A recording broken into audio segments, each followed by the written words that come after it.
When it comes to online fashion stores, it's easy to get tempted by flashy ads and trending products, but it's important to know what you're really getting, which is why today we're taking an honest look at Almond Muse and its claims to provide trendy clothing, fashion accessories, and lifestyle apparel. AlmondMuse.com markets itself as a go-to destination for stylish, modern pieces designed to elevate your wardrobe, promising high-quality materials, on-trend designs, and fast delivery. But in reality, the experience may differ depending on what you expect from an online store.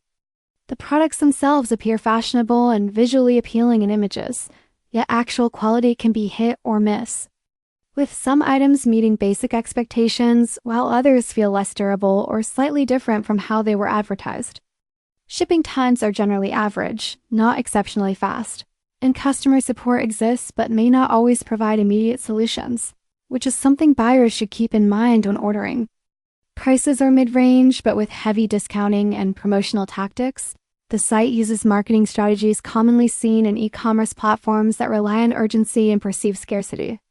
This doesn't automatically make Almond Muse a scam, but it does require cautious buying, realistic expectations, and attention to product reviews before committing. Overall, the store seems to function and deliver products, but it's not flawless, and some buyers may experience minor disappointments with sizing, fabric quality, or style variations. So, if you're considering shopping with Almond Muse, it's important to weigh the pros and cons carefully. Understand that results may vary from product to product, and manage expectations to avoid frustration. In conclusion, Almond Muse is neither a complete scam nor a perfect online fashion destination. It's a mixed bag that might suit casual shoppers who are patient and selective, while those looking for guaranteed premium quality might want to proceed with caution in 2025.